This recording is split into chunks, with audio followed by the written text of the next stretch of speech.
Listeners' discretion is advised as we'll be talking about mental health issues. If anyone out there is struggling with any mental health issues, call Lifeline on 131114 and please reach out to your family and friends. G'day, podcasters. Welcome back to Season 4 of True Blue Conversations. I just want to give a shout out to our show sponsor, 25-4 Coffee, for troopers, by troopers. For all your coffee needs, head to www.254.com.au. G'day! Welcome to True Blue Conversations. I'm Adam Bloom. Today's special guest is former Queensland Police Service veteran and author of Drugs, Guns and Lies, My Life as an Undercover Cop, and Gun to the Head, My Life as a Tactical Cop, The Impact, The Aftermath, Keith Banks. And Keith has joined us today to talk about his career at the sharp end of policing and the toll it took on Keith and his family. Hi Keith, thanks for joining us on the show. G'day Adam, nice to be here mate, been looking forward to this. Mate, it's an absolute honour and a privilege to have you on True Blue Conversations. So, Keith, can you tell us a little bit about yourself as a young fella? Where'd you go to school? What were your hobbies? Did you play any sport? And do you have any brothers and sisters? Okay. Mate, I went to a number of schools when I was young. My mum divorced my natural dad when I was a 12-month-old baby, I think. She remarried when I was around 6 or so. In between that time, we moved back to her parents who were living in a little tiny town called Tambo near Charleville, Western Queensland. Lovely people, drovers, people of the land, etc. She remarried, and I don't like to talk about him too much, I don't like to give him too much oxygen, but someone who had a problem with alcohol and was a domestic abuser. So, unskilled labourer. So we moved from town to town where the work was. I think Mum told me once, in the first 3 years of my life, I went to something like 10 or 11 different schools, primary schools. In fact, in one part of it, I remember living on a cattle station somewhere where he was doing some work, and I was in School of the Air. So I'd log in, check in, book in on the radio every morning, whatever, do correspondence stuff, and yeah. So then we went to Mount Isa, where he worked in the mines. I think from memory I was there about 3 years or so. Then we moved to Cairns, North Queensland, loved it. Went to grade 6, 7, 8 and about a third of the way through grade 9. Then we moved to Charters Towers near Townsville, which was a sleepy, bloody country town with goats and dust. And I'd come from Cairns and I hated it. So I went to a number of schools that way. And at that time there was something called the Commonwealth Scholarship. And I, in all self-effacing stuff, put all that to one side. I was actually pretty bright academically, and so I sat for and won a Commonwealth Scholarship. There was a boarding school in Charters Towers that I needed to attend as a day student because the local high school wasn't that flash, and they gave me a bursary as well. So without those, I would not have been able to attend that. So then grade 9, 10 and 11 there. I had my sights set on ADFA, or in those days it was called Duntroon, as an army officer. That was what I really wanted to get into. Unfortunately, the circumstances in my home life were such I couldn't stay there, just couldn't put up with it for another year.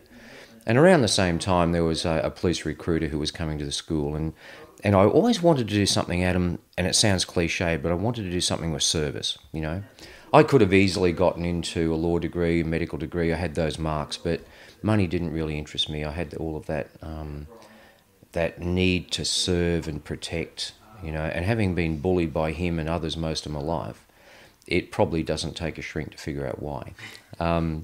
So sport, no, didn't play a lot of sport, mate. I was your classic nerdy, probably isolated kid. Not a lot of confidence because I would say, in hindsight, my home life, moving school to school, getting bullied at every school, couldn't fight my way out of a light paper bag, so that was my retreat. I just got into academic, and I knew that even from the age of 8 or 9 that was my escape, and And again, I remember making a conscious decision at that age. I would not be like him or any of his friends or that environment.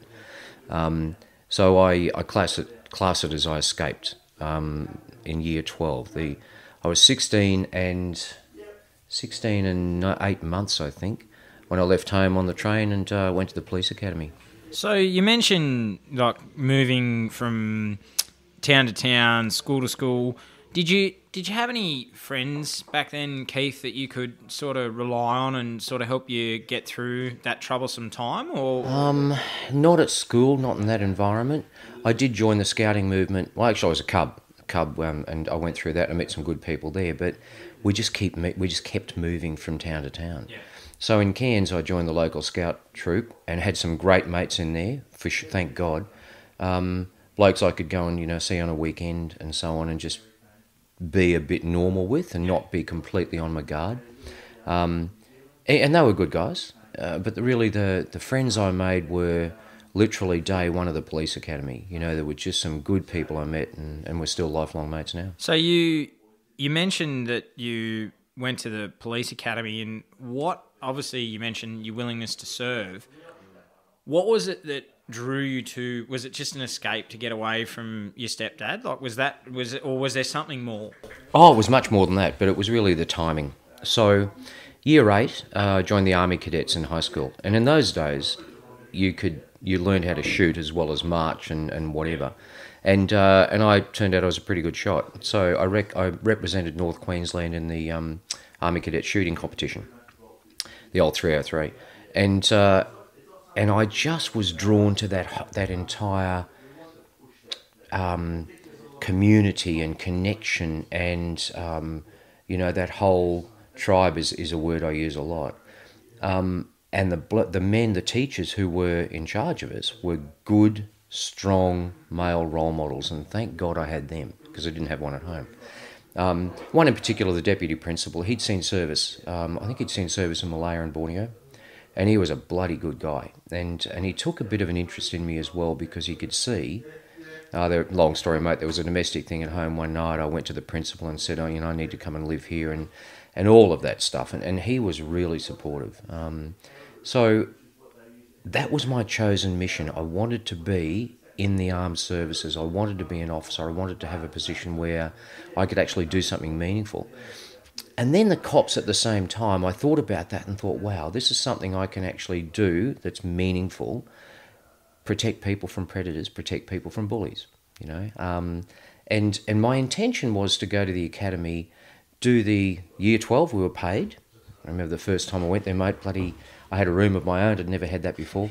I had a paycheck. I could spend my own money. Never had that before. And I thought, right, I'll do that. I'll do the second year, get sworn in, go to uni, do something, and then join the Defence Force Academy then.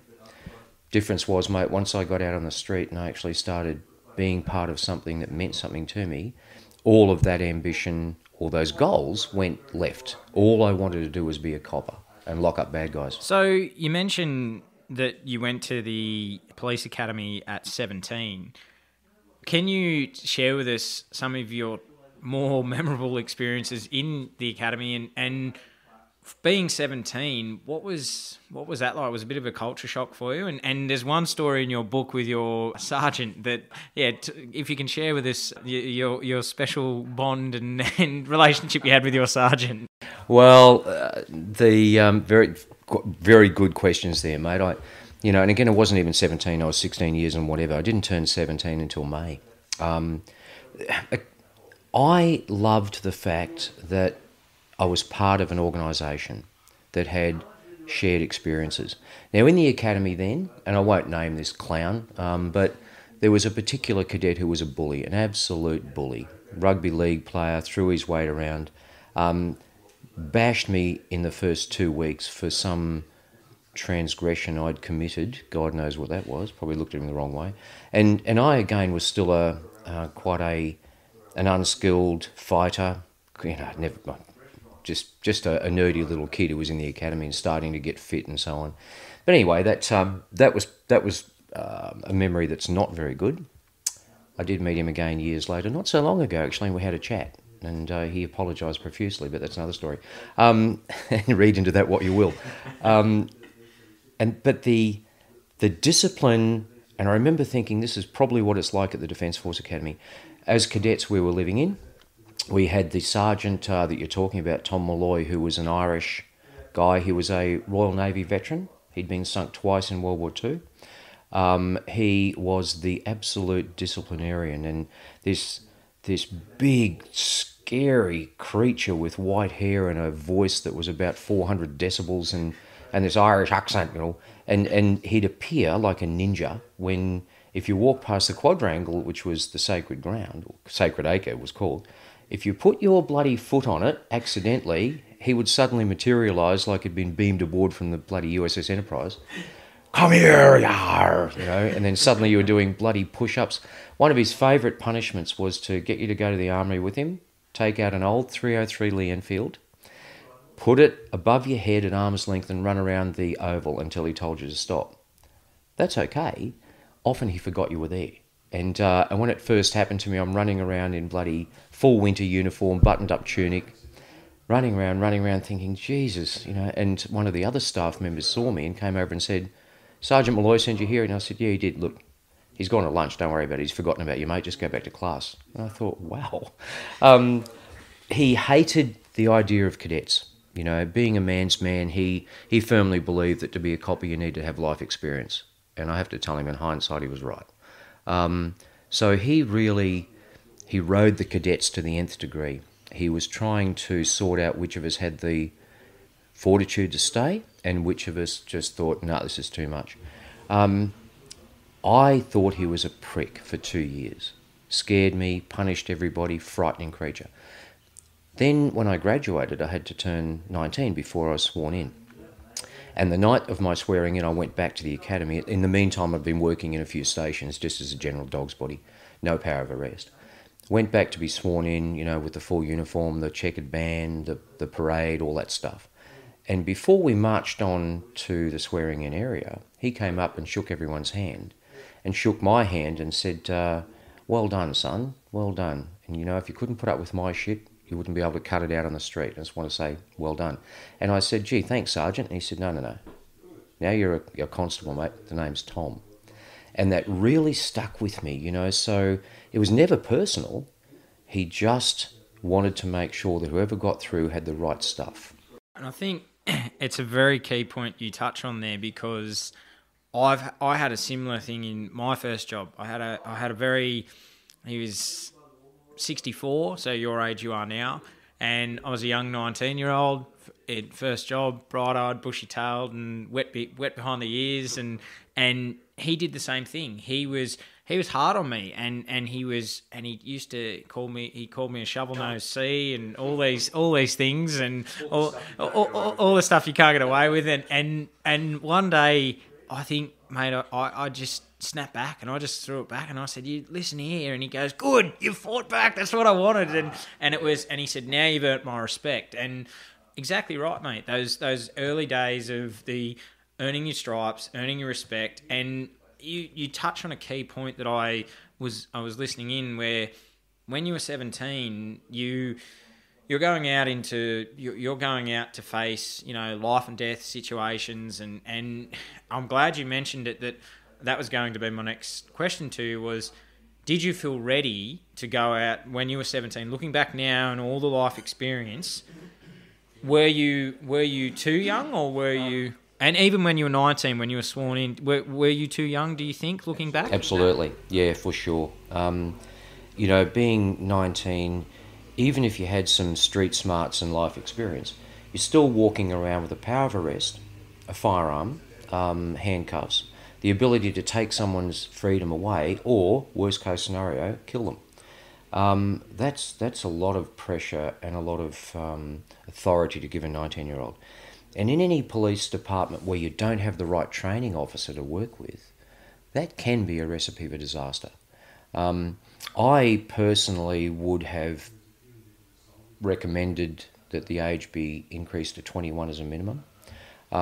If you had your life over, what would you do? I probably would have liked to have joined the army, maybe even as a digger, and done 4 years, deployed somewhere or not, with that life experience, then joined the cops. There are a lot of my friends now whose sons have actually done exactly that. They've been overseas, they've been deployed, they've come back and joined the cops and are now doing really well. So one of my great friends, Steve, who we'll probably talk about later, he and I were chatting only a couple of days ago. His son is now a designated detective, working in a particular specialised field and doing really well, really well.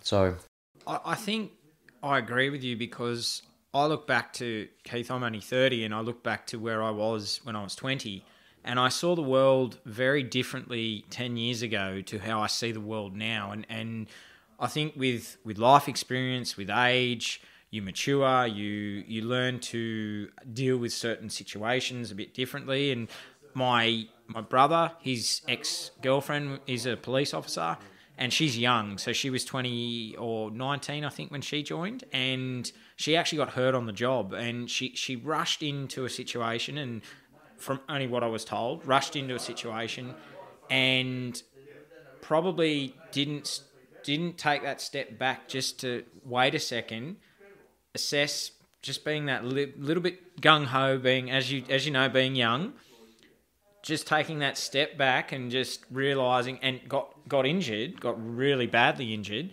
And I think you're right. I think it's certain things, and like you said, the pressure of, a 19-year-old. Like, I think back to that, mate. That's a lot of pressure, a lot of responsibility as well that are on your young, and you're still developing. As a young man, you're still developing till you're 25. So, I mean, and we'll get into the story of you being 22 and going undercover.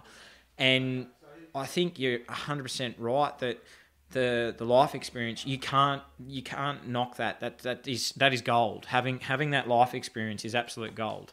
See, I was saying, mate, you can't put an old head on young shoulders. And yeah, 19. Oh God, I obviously. We didn't have the training in those days we do now, but I also did some stupid stuff as a cop. I'd run into things, I wanted to be the super cop, and I hope everybody does when they join the job. Mine was probably exacerbated by my childhood. Through all the counselling I've been to in the last few years, I've started to figure stuff out. And, I was trying to prove that I wasn't the weak kid I was told I was most of my life by a stepfather figure. Or a stepfather. Piece of crap, we'll say. Yeah, like I said, I don't even talk about his name. I don't like to give him oxygen, but the reality was I was told I was useless. Yep. I was told I might be smart at school, but I'm useless in life. And that conversation with a kid from the age of 6.5 all the way through to that 16 is bloody damaging shit. So I was, you get it. Yeah. I was then trying to prove that I wasn't like that, yeah. I was trying to prove that I was much more than I'd been told. And I was looking for working in a police area where I could actually do that. Now, I didn't consciously know that's what I was like, but certainly in hindsight, that's exactly what was happening. For me, it was adventure. I wanted to go where all the sharp end of the stuff was. I wanted to go where the exciting shit was, But I went through the suburban station thing, walked the beat, loved walking the beat, because that's where you could talk to people and that's where a bit of action was. And then I was transferred to General Patrols, mobile patrols in Brisbane, which was a unique station. It's never happened anywhere else in the country. And when I say it's unique, it was based really much on the Los Angeles Police Department model of working with a permanent partner. You went on holidays, at the same time. You went on your rest days at the same time. You came to work, you were always rostered with that person. You patrolled the same area, so you knew the heads, you knew the crooks, you knew the area, everything. You responded to urgent jobs, in addition to writing out a traffic ticket if you had to. But in addition to just being able to patrol and look for things. So we were always hunting for arrests.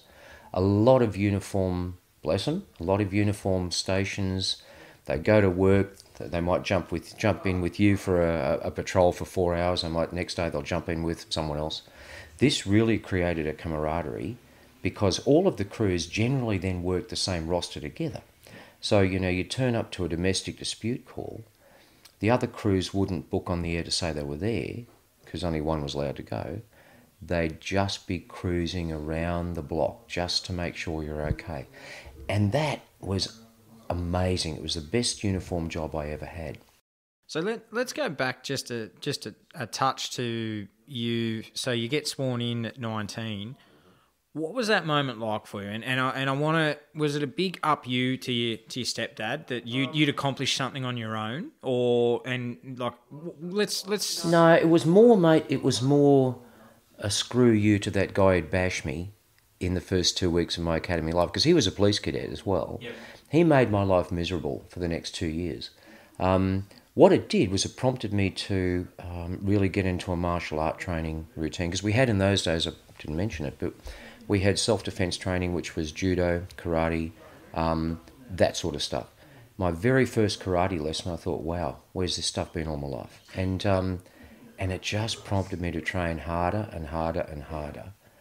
So it was classic bully boy stuff. I'd be walking along the corridor between classes and he'd shoulder me out of the way. Or his mates would, start calling me shit in class when no instructors were around. Really brave blokes. Yeah. So that was really, fuck you, Jack. I've made it. And for me it was almost a portal into another world, because having lived in that environment for 2 years with the same people, some good people, some dickheads, there's no grey area generally, was now's my next step into the real world. I want to experience everything I can. My stepfather and my mother, to give him some credit, they actually came down from Charters Towers to the swearing-in parade. And I look at it too, and I the reason I mention your stepfather is because he did bully you through your childhood. So I think, like you say, it was a big stuff you to Jack, but it was also it was a combined many years of being bullied, and I know exactly what you're talking about. And you and I, you've written a chapter for my book, and we'll get to that later. But I know exactly what you're talking about, because bullies they're cowards, and they hunt in packs, and when they're on their own, which they crumble, and they it's like they're insecure about themselves, but then they feel like they get gratified because their mates are they're egging them on to treat you like crap, when they're the insecure ones themselves that are. And I think you're right, mate. I think it was a combined thing for you of you'd accomplished something, and you sort of forged fortitude without you knowing at that young age of already the start of fortitude. You'd already started that. Yeah, I think you're right, mate. And they're the sorts of guys that should never be sworn in as cops, because that then translates to bullying people on the street and overusing authority. The difference was when these clowns suddenly hit the street, older cops wouldn't put up with it. So they were pretty quickly put in their place, which is amusing to watch. So, and what year did you join, Keith? Let's set the scene for the listener. So what year did you join? 1975 I went to the academy. 1977 I was sworn in. So we're talking late 70s, early 80s, different times back, very different times to our modern day policing now. So you mentioned that you're on the beat, and you started to get in and the model of the LA days and all, and then you go undercover, and you're 22 at this stage. And how did that come about? And what were you approached to go undercover, or how did it work? Yeah, no. Look, some guys were, and it was all guys. There were no women undercover in those days, and some young blokes were approached fresh out of the academy because they looked like non-coppers. I was one of them. I was a baby-faced little guy. The average cop was 6'2". I was about 5'8", if that. I actually was in uniform patrol, got a shots fired call in the CBD in Brisbane. Responded as you do, and there were two cars that had collided near the Botanical Gardens, and a shot had been fired. As we bounced out of the car, there were all these scruffy-looking guys, and it turned out they were a drug squad. They'd done a buy-bust takeout. And there was a young guy sitting, just, looked like street shit, really. Long hair, torn jeans before they were cool, old runners and whatever. And they said, look, grab the undercover and put him in your car and make it look good, and we'll take him to CIB headquarters. And I went, undercover? What's an undercover? I didn't know that we had it. And it was very fledgling in those days. In fact, I was one of the original guys. Clearly he had been, but one of the original cohort of them.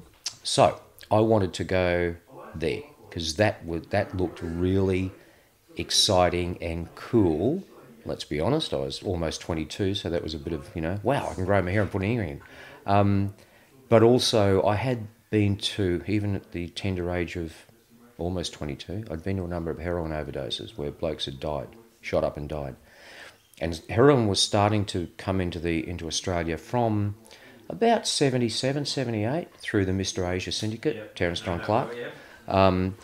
And I saw that as a bloody evil scourge of society. So again, in that, super cop mentality, I wanted to do something that I thought was really important and beneficial to society, and fighting the heroin trade was one of those. So I volunteered for it. I went to a commissioned officer who I trusted and said, look, I'd love to do this stuff. And he said, you interested? I thought you'd love being here. And I said, yeah, I do. So if I'd known, or I'd asked you before. He made a couple of phone calls. And then I had an informal interview with the senior sergeant. No psychological testing, no psychometric testing, no nothing. It was simply, what do you want to do it for, mate? So I want to contribute to the greater good or some bullshit. And he said, okay, I reckon you'll be right. I'll organise it. So the paperwork came through. I got transferred to, on paper, administration officer, I think, or something, because they were fairly conscious you had to keep things under your hat. I went on 4 or 5 weeks leave, started to grow my beard, grew my hair a bit, came back and started. No training course, no testing, no nothing. And I walked in day one, and to be honest, mate, I didn't even know what to wear. I'd been socialised into, looking a certain way. So I walked in and ran into a guy I hadn't seen for a couple of years, a friend of mine, Ando, who tragically is no longer with us. And I've written about this in my book. Yeah. And I walked in and this guy had his back to me and his hair was, way down past his shoulders, had his feet on the desk with his head or his face buried in this plastic, not a plastic bag, but this thing wrapped in plastic. And the first words I heard were, fuck, this hash is good. And the boss went, Ando, this is Banksy. He went, shit, how are you, mate? And I thought to myself, holy fuck, what have I got myself into here? And he took me out for a couple of days, gave me a couple of hints. I did my first undercover job with another seasoned UC guy. Introduced me to the drug dealer. I had no idea what I was doing. I was too nice and polite and just a nice guy. So this drug dealer was sus of me immediately. And I really just had to learn my trade on the run. And there were quite a few things I picked up quickly, Coppers knock on a door, they knock loudly. So the first time I went there with this I knocked loudly on the door. This guy came out and said, fuck, I thought you were the cops, man. You scared the shit out of me. And I thought, So, and there were just various things of how to speak, how to act, how to walk into a pub without scoping the place out, but yet be able to scope it out. How to shut up when there was nothing to say, how to just understand your profit margins of what you were going to buy. Because if you're dealing with people, and I'm probably jumping ahead a bit too, I started buying a lot of heroin once I understood what my skill set was, I reckon. And my cover was a completely business approach. I'm here, I don't use this shit. I'm here to make a lot of money, make it quickly, and then piss off, right? So I could sit and talk about profit margins. So if I was to buy an ounce of heroin from you, how much I would mix it, so it's called stepping on it, how much I'd step on it, so mix it with baby powder or whatever, to increase the volume, then sell that either to a mid-level street guy who would then sell it to people who were using. I needed to be able to demonstrate I knew what my dollars were, because these guys were the same. I started scoring from street-level people, ended up scoring from people who were pretty switched on. So we'd sit down and have a discussion that was completely business. So I did a major job on the Gold Coast that nearly burned me out. I was there 24 hours a day, just buying heroin and speed and acid and predominantly heroin. And And one of the first questions was, where are you going to sell it? And I said, well, I'm from Brisbane. I've got my own market up there. Oh, you're not going to sell here? No, mate, this is your turf. Okay, that's good. Now let's talk about what you need. So I actually got to the stage where I'd worked my way up a chain. In those days, heroin was between 3 to 10% pure heroin mixed with other additives. Yep. So your average user would be, at the most, injecting heroin that's 10% smack. The rest was additive, as I said. If you wanted to kill someone, you gave them heroin that was 60%. Their body couldn't tolerate it and they die. And the cops would look at it and go, it's just another junkie overdose. So perfect murder, and that shit happened a lot. The hot shots. Oh, God, the hot shot, yeah. Hot shot, yeah. So I actually got to a stage where I was buying heroin that was 83% pure, which meant I was really near the importer. And this is well after I learnt my shit and after I made a lot of mistakes. I got to the stage where that was my forte, yeah, at the tender age of not quite 23.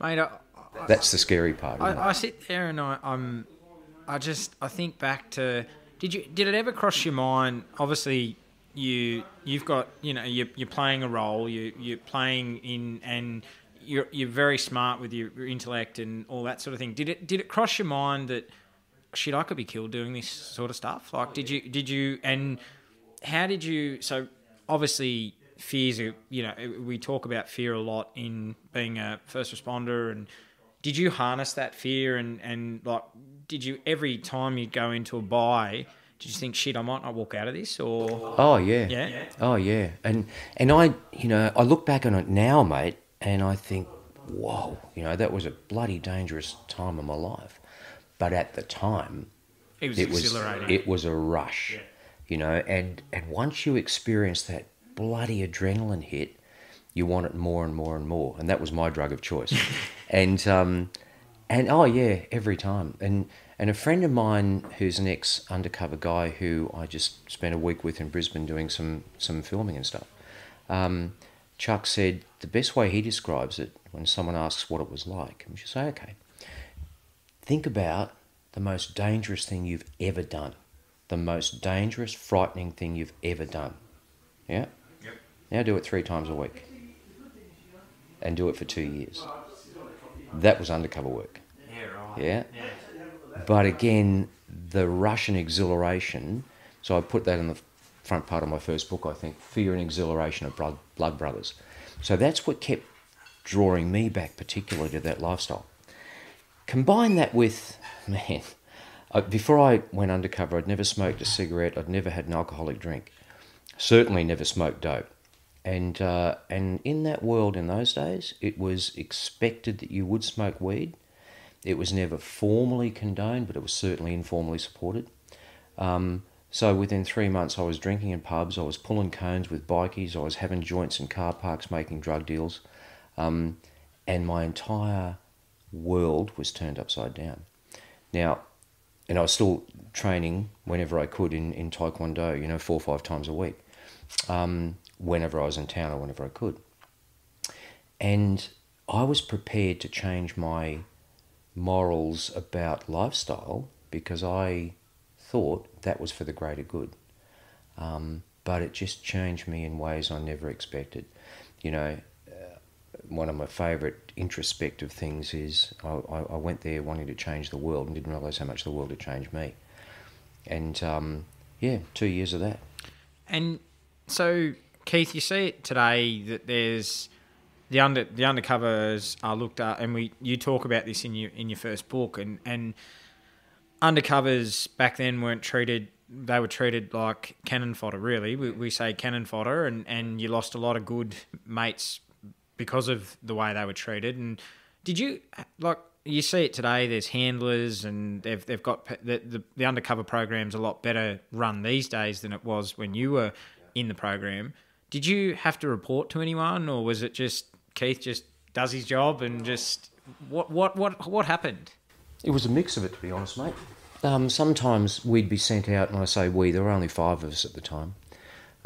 We'd be sent out to anywhere, really.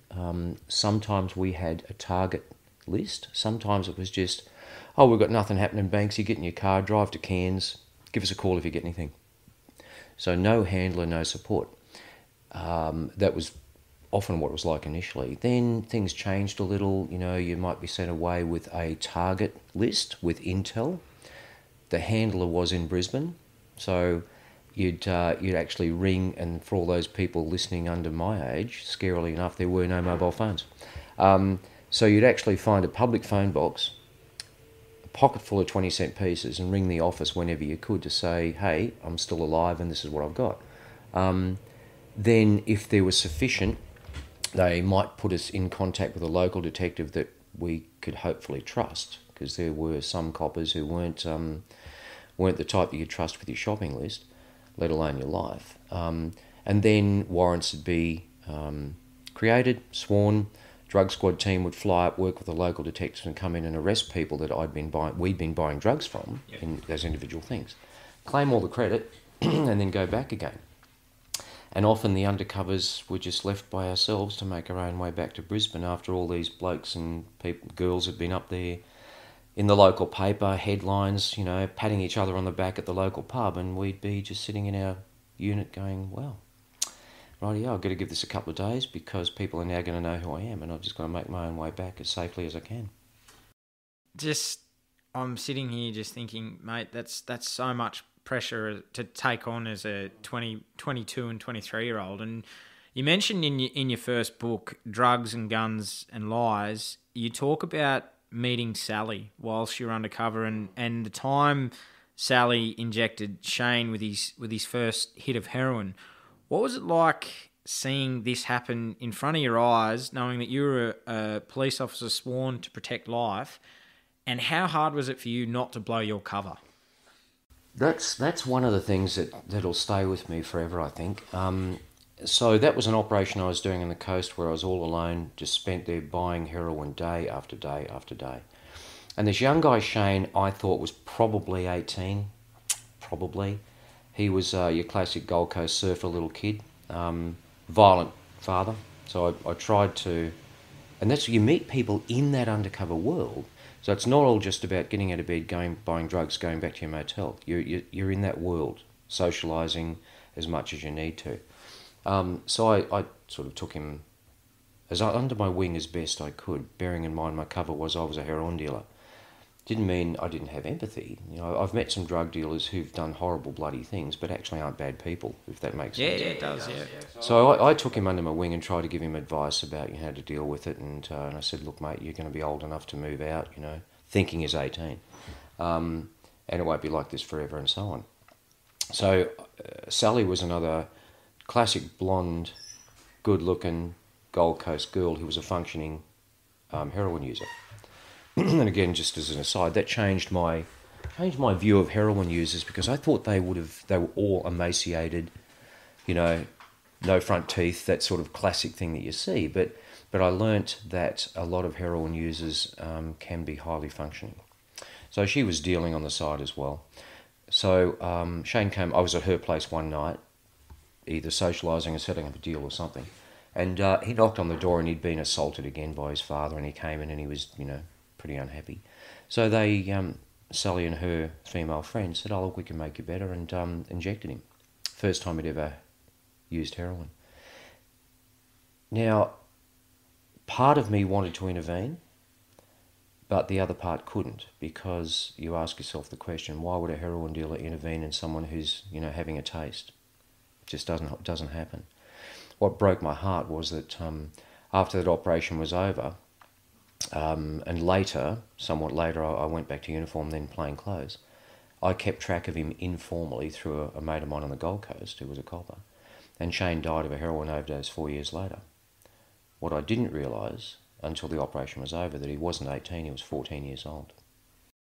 And that broke my heart when I read that in the book, and I sat there and I thought of how many times that story has been repeated over the course of right around Australia, right around the world, that 14-year-olds, young, having that, you know, not having the moral concept of what they're about to do, and taking that risk of, and you know yourself, heroin's a very addictive drug of choice. and he paid that price 4 years later. And I guess for you, knowing that now and at the time, was that was that hard for you to understand that happened to him, or did you just think that was his path? No way, mate. No, I struggled with that and still do. You know, I just think the poor little bugger was a consequence of his environment, a family unit that let him down, and more importantly, these women who were easily 10, 12 years his senior, just thinking that was the best thing to do for him. You know, and if I had the opportunity to relive that now with the life experience I have, I probably would have done something to intervene. And looking just what you've said there, like thinking operational purpose and that sort of thing, would you, like, as you're saying, intervene, essentially blowing your cover? Or? No, I would have said something like, listen, I've been down this path, don't start him on this shit, get in the car, mate, we're going to go for a drive. Yep. Yeah, so you're still keeping your cover. But I just, at the time, I just didn't have that. I was very good at lying and very good at deceit. You know, being undercover gives you an informal master's degree in lying. But I just didn't have that wherewithal to do it. I think it was a bit of shock, to be honest. You know, going, fuck, what am I going to do now? And I guess too, like, you'd seen Sally shoot up many times, and you I guess, like, a surreal moment that was happening to Shane, because in the book you talk about Shane was with his girlfriend, and she was, and you saw his eyes go back, and when it was put into him, and it, like you say, maybe just a surreal moment that, shit, is this actually happening? Like, I think so, mate. I think there was a bit of that, a bit of disbelief, and then how the hell am I going to keep my cover intact, my straight face intact, and then and battle with the natural urge to intervene. And they're decisions that undercovers make all the time. You know, there's just, again, this friend of mine, Chuck, what still haunts him is watching a 3-year-old child bashed by a drug dealer when he was there, just thinking, oh, fuck, what can I do about this?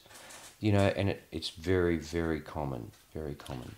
Absolutely, and I think, like, that's, like you said, and we said it earlier, the canon, like, there's no support there for you. Like, there's no back there was no support. Like, no. You just had to deal with that. That was just there wasn't then, mate. Look, and I'm certainly aware of how things operate these days to a certain extent, but I won't talk about them in an open source conversation. But the support is much, much better. Absolutely. You know, the first time I used speed, amphetamine, was at gunpoint. Guy produced a double-barrel shotgun, and I was there to score, and I did the usual, I don't use it, I'm in it for the money. He produced a shotgun and put it on the table and said, if you don't snort with me, I'll kill you. Okay, where's the straw?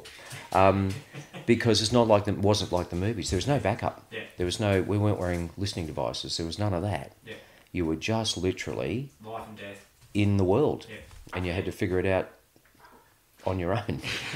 So you mentioned, like, there's some other memories that and there's one particular memory that I want to touch on that you and your partner knocked back. It was the Italian job. And the Sicilian. Yeah. So can you just explain a little bit about that? Yeah, I was actually in Brisbane only a couple of days ago, and I drove past where this happened. So we were introduced to this guy, and I'm again be very careful about naming the family. Sicilian, I was, 23, I suppose. This particular guy would have been late 40s, early 50s.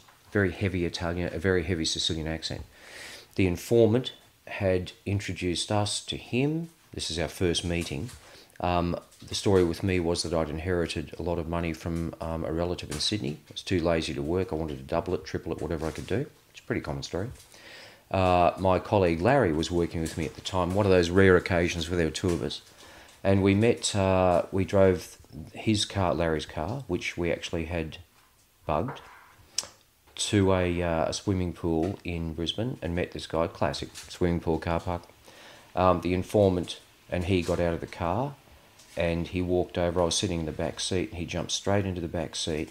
Even before he'd shaken my hand to be introduced, he went straight for my boot to pat me down. And I said, what the fuck do you think you're doing? He said, just in case you're a cop, cops carry guns in their boots. And I always did.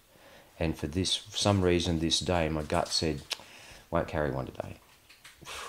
So he patted me down, and then he had the whole, okay, being introduced to you, and you've got to picture this heavy Sicilian accent and these eyes that were just soulless. And he said, I think you might be a cop. I said, what do you mean? The usual, response. What do you mean I'm a cop? And he said, doesn't matter if you are. I don't care if you are. You want to talk business to me, we'll talk business. If you're a cop, I'll find out if you're a cop. Yeah. And he named 3 senior police officers who'd not been in the public eye.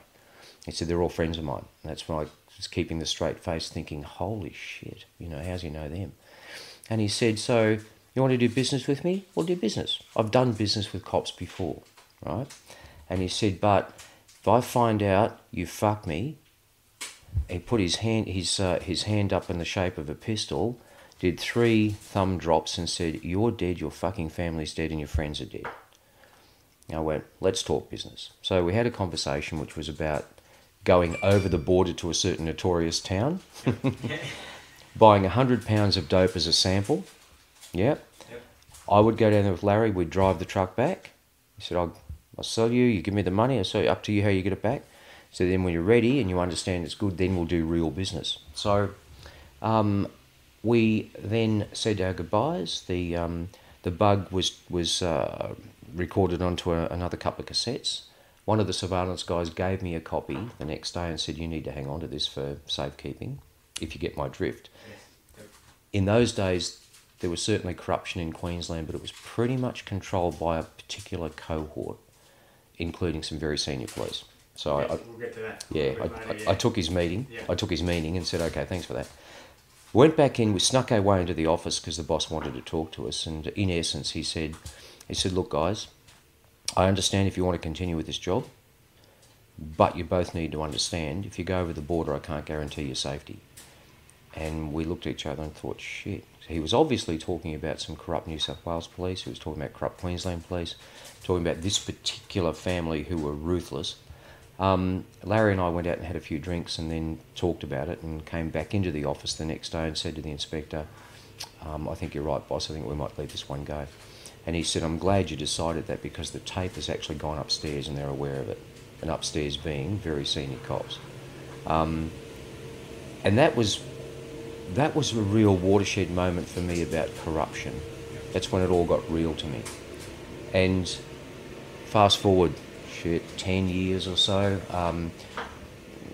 another stage in my career was I was a detective sergeant in a particular intelligence division, going through a mafia file, and I found this guy. I found his photograph, I found his full name, I found his history. He was suspected of around 11 murders, probably more. And that's, remember, much older guy, more experienced, sitting there reading that file going, I think we made the right choice.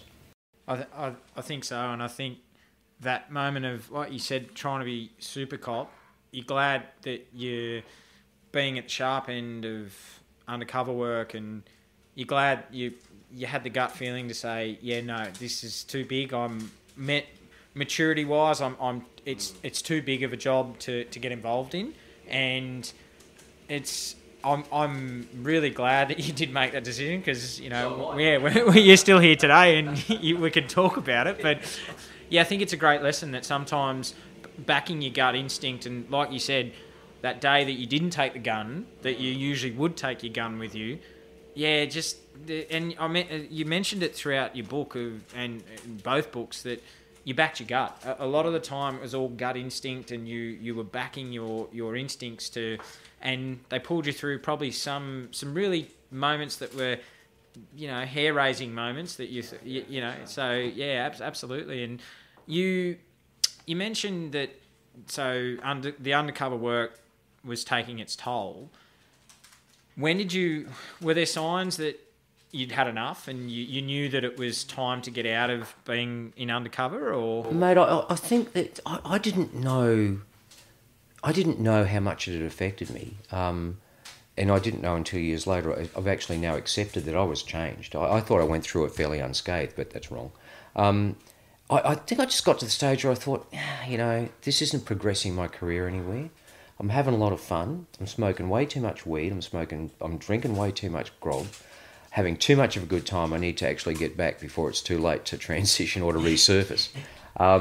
So I just thought, nah, enough's enough. And I went back to uniform for 6 months, then applied for the criminal investigation branch and got into that about 6 months after. So, and I want to touch on this because it fascinated me in the book, and you touched on it a little bit, but I want to go into a bit more depth with it. With you played a crook and heroin dealer and morally coming back out of undercovers.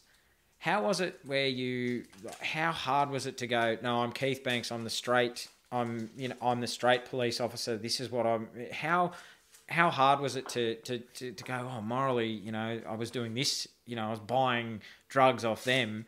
How hard was it to come back and be Keith Banks, the straighty 180 police officer, to protect people? How hard was that? Well, mate, the cold hard reality is that I never came back. I could never be that young innocent bloke again. I went back to uniform the very day before I went back to mobiles. I was buying, I think it was about a half an ounce of smack or a bit more, in an undercover operation that afternoon. The very next day I was at the hairdresser's early to get my hair all cut and back in uniform. It had changed me in a number of ways, mostly good. And when I say that, it gave me a different lens to look at life through. So I no longer saw people as good or bad. I saw shades of grey, So, as I said before, I met some drug dealers who did some horrible things, but they actually were pretty cool people to hang around with. They were family people. They were loyal to their wives. They were, had that, but they just happened to be criminals. So it just made me rethink how I'd looked at things. And it gave me a real benefit or an ability to talk to people on their own level, rather than talk to them as law enforcement to either civilian or offender. So I found that I could actually become more of a chameleon with people than I ever used to be able to do. It loosened me up a lot. So I just, that was great, but it made me rebellious. It made me outspoken. It made me cynical, jaded, and distrustful of a lot of authority. Again, at the ripe old age of I was 24 then. So it was good and it was bad, but as I keep saying, I thought I came through unscathed. I just didn't realise the impact it had on me. I had a thirst for adrenaline now. I couldn't settle back in. So I went back into a uniform position I loved, mobiles, loved it before I went under. When I resurfaced, it was boring to me now. So now I had to find something that was going to fulfill that, almost like that gaping hole of adrenaline. And it's good to have adrenaline, but it's not good to be thriving for it every single day you wake up. Yeah, no. And so you mentioned earlier, your first 10 years of police service was during a time of corruption, very much corruption, and under Commissioner Terry Lewis, and he was considered to be the most notorious corrupt commissioner, I guess, and corrupt time in Queensland's police history. This led to the Fitzgerald inquiry, which resulted in numerous changes, including the jailing of Lewis. What was your experience? And you mentioned a little bit earlier on the corruption, the tape had gone upstairs. And what was it like for you knowing that corruption was around, but you couldn't go to anyone? How hard was that, being an honest police officer, trying to... You believed in the value of and the values you swore to protect and serve, and how hard was that for you, knowing that you couldn't take it anywhere? Mate, just as hard for me as it was for the other 98% of coppers who were straight and honest. And I make the point, and it was right, it was a notorious time in Queensland's history, but that corruption stuff had started in the early 50s. So there's 3 very good books about that period written by Matthew Condon. And when I was sworn in, the corruption was talked about in dark corners, or talked about on night shifts when no one else was around to say, okay, Banksy, be careful about this because this goes on. And I remember thinking, whoa, and when I saw it firsthand, it was, the best way to describe it is water finds its own level. Yeah. So honest cops found each other and we worked together, or we trusted each other as best we could. And I didn't trust anybody for a long time. But everyone knew that the corruption or the cohort of people were there. The Commissioner, Terry Lewis, was actually a very personable, affable guy. Yeah, but history shows, not Keith Banks, history shows that he was convicted of corruption and sentenced to jail, I think, for 12 years. And under his stewardship of the police force, there was stuff happening at senior ranks that was just eye-wateringly bad. Drugs, prostitution, gambling, payoffs, and so on. It was an interesting time. That's the Chinese curse: live in interesting times. Internal investigations then were the forerunner of what is now ethical standards or professional standards in pretty much all police forces. The problem with that was that it was staffed by commissioned officers, again I think all male, who went there after they were promoted and then rotated through it. And a detective sergeant, who was one guy I did trust, said, mate, because I spoke to him about something I'd seen and I wanted to report it.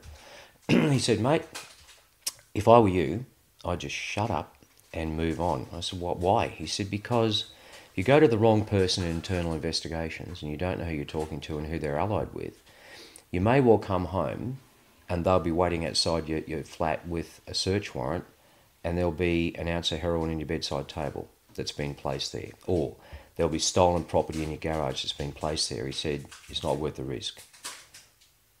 And that probably added to my paranoia in hindsight that I look back on, my absolute distrust of most people, because that was the cold hard reality of Queensland.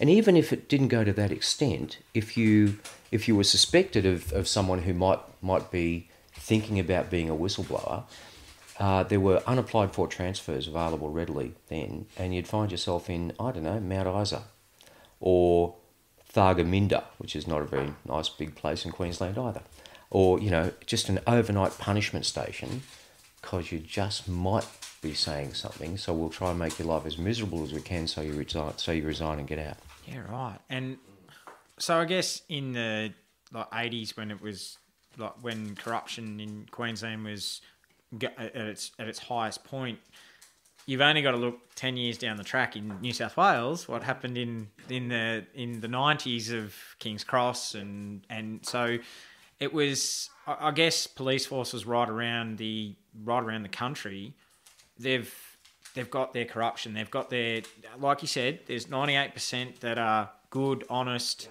hardworking police officers. But there's that 2%, no matter where it is in the states of Australia, there's corruption around. And is that and obviously you've been at the coalface, you've been at the sharp end of policing. Is that because there's so much money, there's so much temptation there to take and be on the take, or what is it? Mate, I think, if you look at it from a sociological perspective, any percentage of any group of human beings are going to be dishonest. Doesn't matter what, let's say posties, I don't know, baggage handlers. They will be dishonest if given the opportunity. So in those days, there weren't a lot of checks and balances. And again, I reiterate, every chance I get, the vast majority of men and women were fantastic, honest people. Yeah. But those in positions of opportunity with no moral compass, and there's a whole study into corruption. It started with the Knapp Commission in New York City when Frank Serpico was shot as an undercover cop who was a whistleblower. And it looked at what's called noble cause corruption, and then how degenerates into other corruption. And a lot of corrupt detectives who start taking money started in those days by saying, well, it's just prostitutes and that's pretty harmless. It's just gambling, that's pretty harmless. And then the justification was, oh, well, look, if I take this drug dealer's money, that means he won't be able to pay an overpriced QC and probably beat it anyway.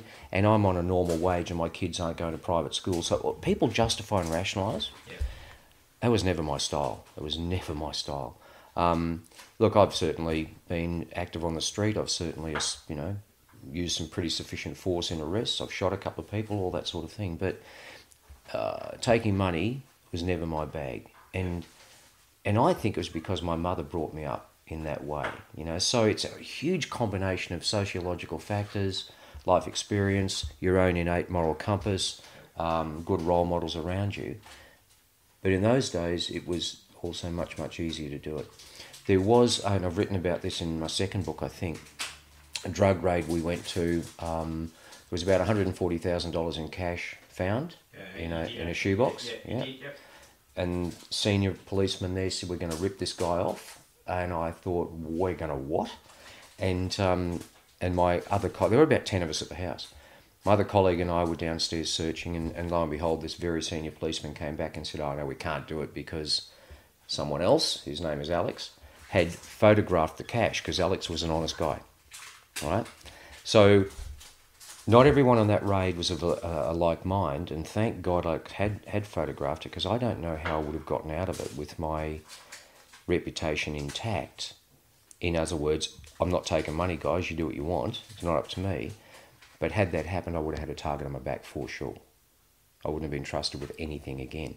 And it was only that particular squad in those days, in that point of time, or at that point of time. A couple of years later, things were clean again, and a lot of corruption. It's easy for police forces to go the other way and start teaching recruits at the academy that everyone's potentially corrupt, because that's not the case at all, and that has happened, where recruits will come into the organisation thinking they can't trust anybody because they're all crooks. Well, that's been a huge mistake in Queensland, been a huge mistake in certainly Victoria. I think New South Wales is similar, or was similar.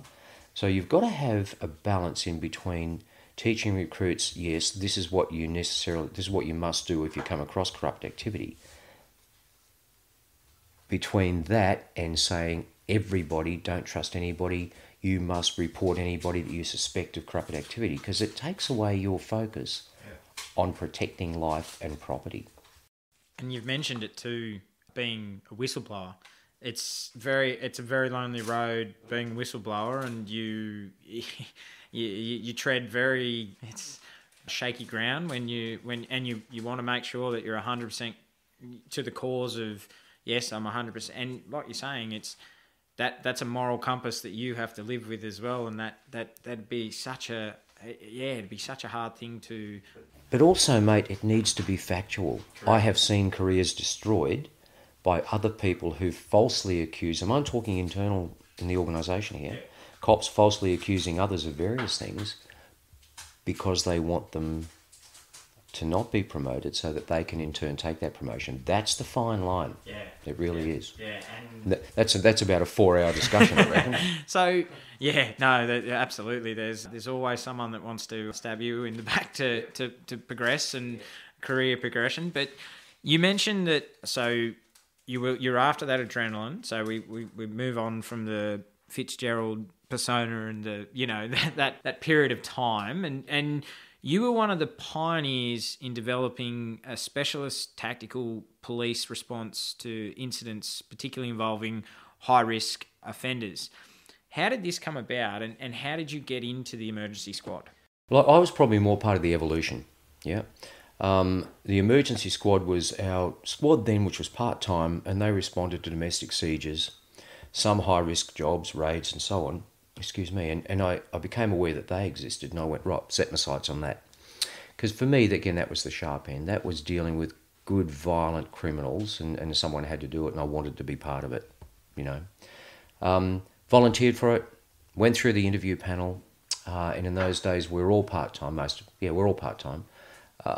And we trained 4 days a week in Greenbank, at the Greenbank Army Range, and some other months at a rifle range. And we learnt SLRs, M16, shotguns, tear gas delivery, handguns and so on. At that time, the National Anti-Terrorist Plan had been created, which meant the federal government were becoming more aware of the need to start to educate tactical teams around terrorism response. So we were getting funding, we were getting weapons and all this good shit from the federal government. So went into that, worked that in that part-time, up until 1987, the early part of 87, it would have been late part of 86, around there, where I was approached by the boss of that emergency squad and support services to consider coming on board full-time. Because his vision was to create a full-time squad, which, all these years later has evolved into a fantastic organisation of incredible people who are well-trained and are magnificent. They are the tip of the spear. So Inspector Edwards then had this vision. So anyway, approached me. I was a detective. I was a designated detective, having a good time working with people and locking bad guys up. But this is what I'd always wanted to do. So applied for it, and of course I got the job because he signed it off. And I went into that part-time tactical response. The rest of it, we were part of a plainclothes squad that were dispatched to really bad areas to deal with offenders on a street-level basis, which meant you had to be able to fight, essentially, is where I'm coming from. And those people listening to this podcast who will read between the lines will go, aha, got it. But the rest of the time we were training. So I was sent on a bomb disposal course, which means as a bomb disposal expert, you need to know how to blow things up. So 4 weeks in Bandiana at the Army in Victoria, having a ball, blowing things up, learning how to dismantle bombs, etc. Then I was sent to Swanbourne with the Special Air Service to do a police counter-terrorist instructors course. So how to teach people close quarter combat, methods of entry, recce's, op orders, all that stuff. And then came back from that. And that's when I thought, wow, I want to do this stuff forever. Then the next question will be, what happened after that? Well, yeah, I was going to ask you obviously, like, you were like volunteered for that and you were part-time. When was it realised that this capability was needed and it had to be put in place? And what were you part of obviously the planning of the teams and what roadblocks did you face along the way to get this capability up and running from management? No roadblocks from my boss. He was brilliant. And I think he would have been the one that fought all of that. So I was a senior constable, so, 2 stripes, but in a position of trust and authority that was unusual for that organisational paradigm. So I was one of the first full-timers. And that full-time capacity started, I think from memory, either April or May in 1987. So I moved away from the street stuff, the task force stuff before, and full-time tactical response group. And in the TRG, we had the bomb squad, the public order squad, so AKA the riot squad, the tactical team, which is what I was part of, and we provided support to high-risk raids. So probably the roadblocks we faced in those days were that detectives who were in the heavy squads, armed robbery squad, etc., found it very difficult to relinquish their ability to kick down a door, right? Because they love kicking in doors, don't we all? But they weren't really well trained, and we were. So we worked through, we'd have a few jobs, we'd kick in doors, detain the offender, make sure everything was safe, then pull the detectives in. And they very quickly realised that was a pretty good thing to do. Because if an offender has been trussed up at 3:30 a.m, say an armed robber, trussed up, cable tied, wondering what the hell happened, and surrounded by these guys in black, and then detectives come in, they can be the friendly face to say, hey, how you doing, mate, you all right? Which actually then starts the entire interview process on the right foot, rather than smacking in through a door, putting a shotgun in your face, calling all the names under the sun, then taking you back to the office and go, okay, let's be nice. It doesn't work. So we were getting more and more work, and it was not self-generating. The results we're achieving were giving us more and more work, and we were busy every day, whether it be executing high-risk warrants, sitting off banks waiting for armed hold-ups to occur, escorting high-risk prisoners to and from jail to court, doing some what are called takeouts. So, if a bad guy's wanted, We'd actually sometimes ram them in traffic. Can't do all that these. Well, you can do it these days, sort of. We'd take them out. We'd just be up there and have a firearm in their face before they could blink, which in my mind was the way to go, because you're actually preventing a gunfight. If you give them an opportunity and they're stupid enough to take advantage of it, that's when bullets get fired. So loved it, absolutely loved it, and we were well on the way to, as I say, creating what exists now. So in Queensland, the Special Emergency Response Team, and I'm biased, I think they're the best in the country. I've seen others, and these guys are on top of their game. So then in July 1987, we were tasked with executing a search warrant on a house looking for Queensland's #1 most wanted criminal. Again, I don't like using his name. I don't like to give him oxygen. Anyone can Google it. And I was the tactical team leader of Assault Group 1 going into this house. But I was also part of the planning of what's called Deliberate Action Plan. And we were, again, not untested, but those in charge, so assistant commissioner level, knew what our capability was, but they didn't really understand what our capability was. So they didn't understand what tear gas could do, what distraction grenades were capable of, what a deliberate action plan entailed, and that is to plan everything to the nth degree. So we had surveillance on this particular house in Brisbane. The surveillance guys identified the target was there. He was with a female and 2 young children. And again, even all these years later, I'm just being very mindful of talking about our intel gathering. But we knew he was there. We knew what time. We considered taking him out in traffic. We discounted that because he was a violent piece of work. He'd killed one person in cold blood and shot another one and wounded him in cold blood. He had been on the run from Long Bay for 7 years, I believe, so he was an escapee. He was funding his lifestyle through violent bank hold-ups. His MO was to run into a bank long before security screens, jump on the counter, fire shots in the air and terrorise everybody. He had been tackled by a passerby about 4 or 5 days before we executed the warrant. This guy just, one of those people do, they're heroic in their time, but he saw him running out of the bank and this passerby just tackled him and they wrestled over the money.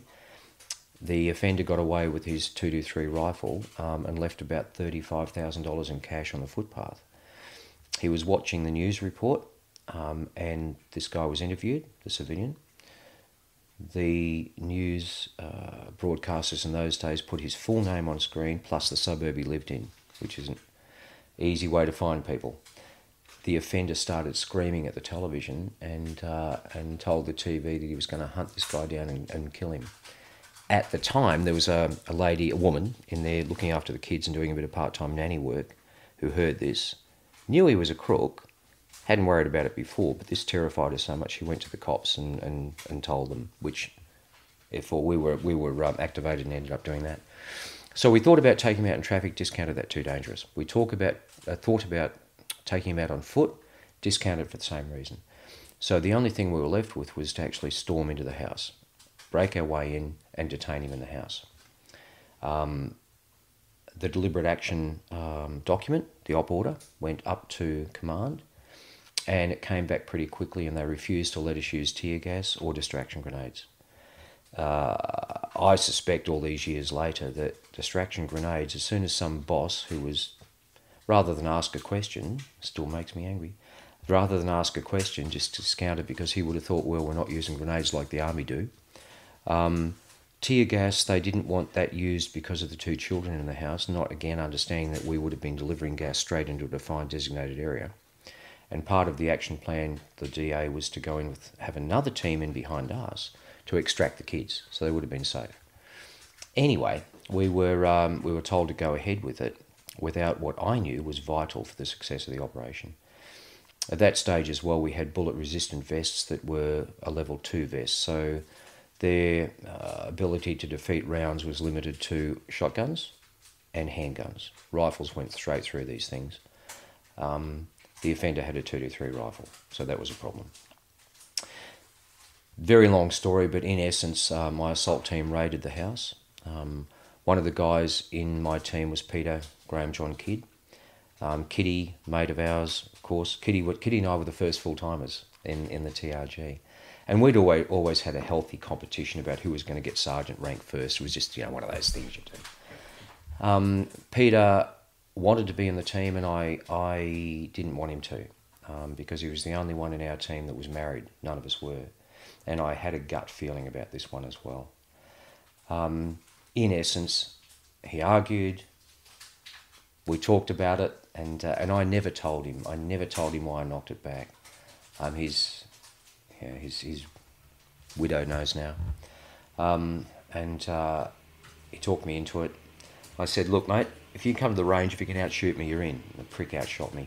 And so we went into the house, and the back door didn't open inwardly, it opened outwardly, which slowed us down by a good 5 to 7 seconds, long time in a firefight.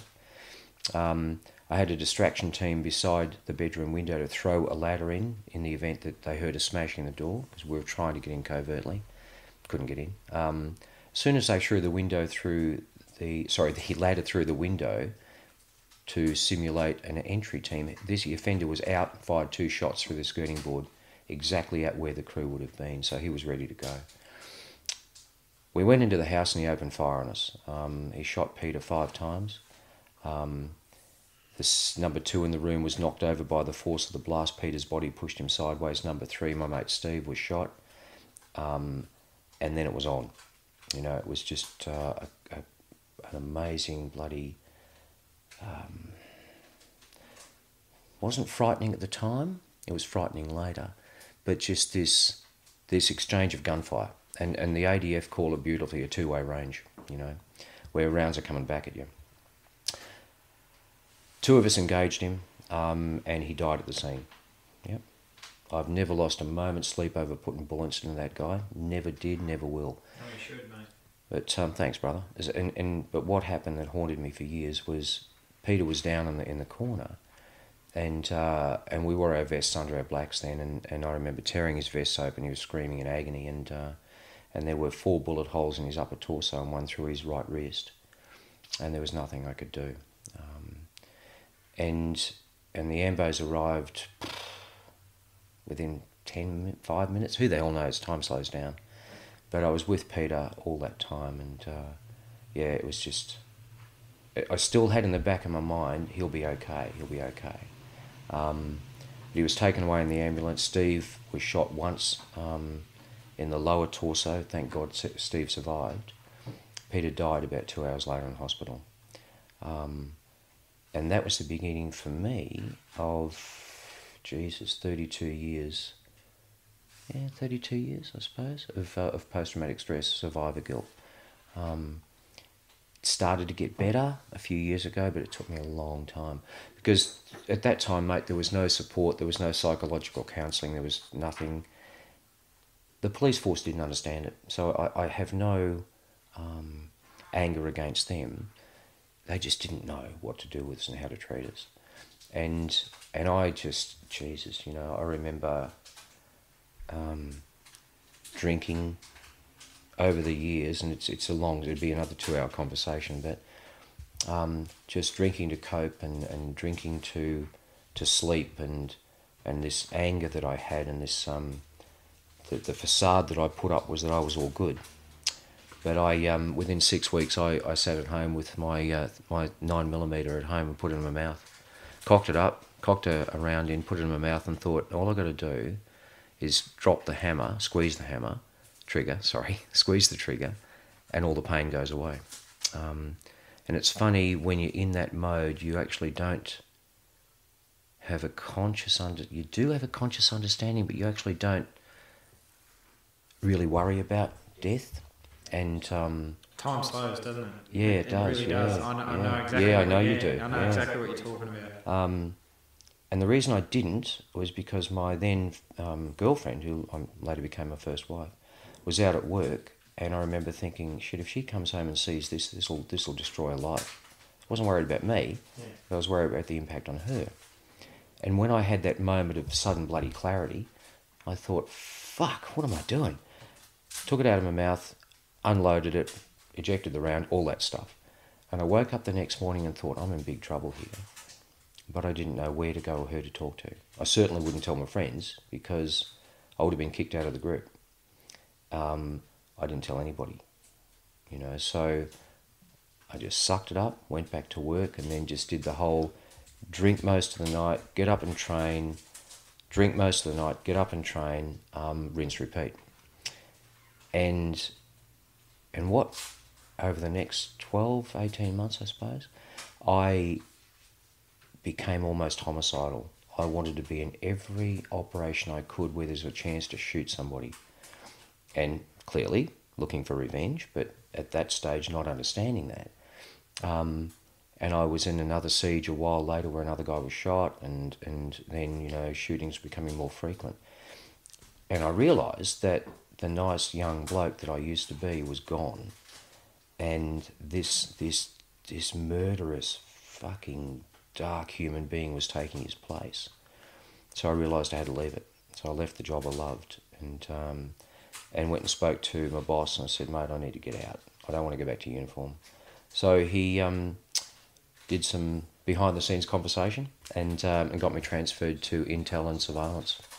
So, and you mentioned that you go into more detail in the book, and what I got from the book, and also you just talk, and I know how hard that is. I know because you and I have spoken many times of Pete and what he meant to you, and how much of a great mate he was and mentor as well, and the guilt you had as being team leader, but looking back on it now, and this is it's just a thought that's come into my head.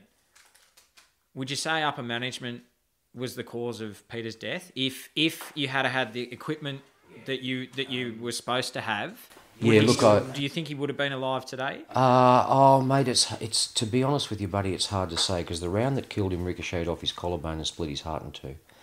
So a ballistic vest now may not have prevented it. Yep.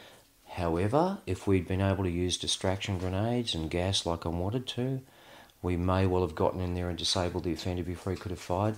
It's hard to say. It's impossible to say. Yeah. Impossible question. Yeah. No, that's all right. That's something I've thought about for years and years and years. And yeah, I did blame Queensland Police for that for a long, long time. But now that I'm on the other side of my PTSD, not that you ever get over it, but now that I'm much, much better, I let that bitterness go. I think that I probably have been a bit unfair in that.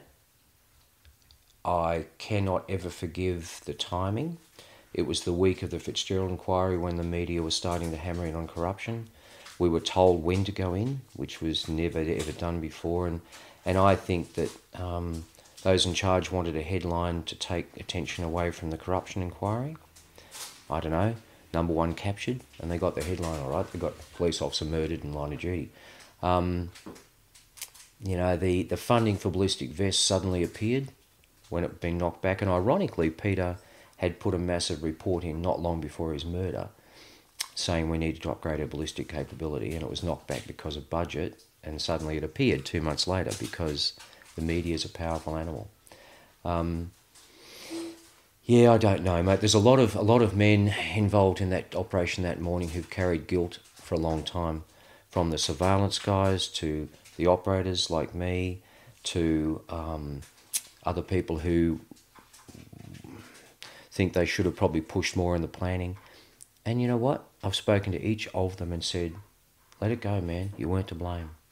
None of us were. It's just, it took a long time to figure it out, buddy, but it's just... I remember when you and I first caught up the very first time, and it struck a chord with me that you said to me, and I still remember it, sitting having a beer with you, I still remember exactly what you said. You said, brother, it took me 32 years to let go of that anguish and that pain. And it's something that I said to you a few weeks ago on the phone, actually, that in preparation for coming down to record the podcast with you, it's the scars they'll always be there. They'll never heal, but you just learn different ways to deal and cope with the scars. And for you, that's something that will stay with you forever. And you've just learned a coping mechanism, and talking about it is one of those ways that it's. I know it takes a lot out of you. I know that, and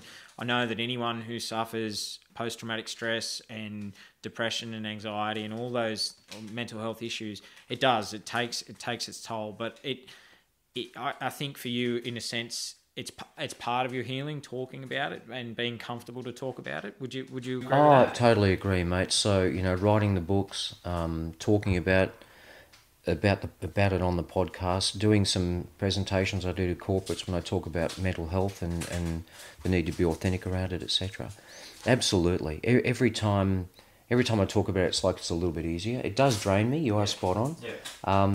But also for me, it's keeping his memory alive, mate. He was a bloody good bloke, and he was awarded the Star of Courage posthumously.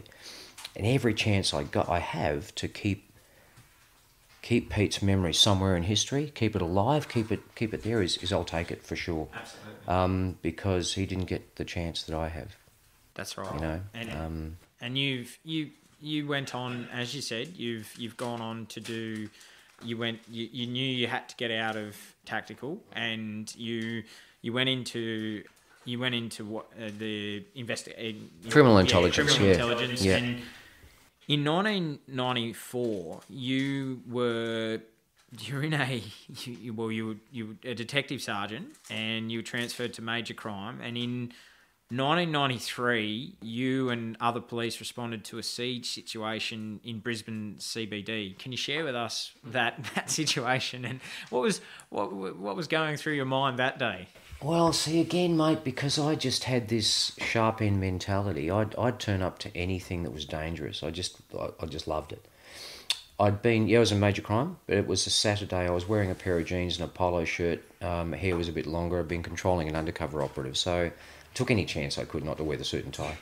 And shots fired call, MLC building in George Street in Brisbane. And I immediately thought of the Queen Street Massacre, the Hoddle Street Massacre, Melbourne, the Strathfield Massacre in Sydney. Because back in those days, gun control was bugger all, and people were being murdered all the time in those major shootings. So I rocked up there, lights and, I was in a covert car, so let's say siren. Bounced out of the car. There was no inner cordon. There was some police milling around. There was some camera people and whatever. And I went, in my usual not so subtle fashion, get the fuck back there, do this, do that. Created the cordon, ran up the stairs to the building, and I was only there last week, just reimagining this. Firearm in hand, and it was a uniformed, I think he was a sergeant, standing there, and I said, where is this prick and what's going on?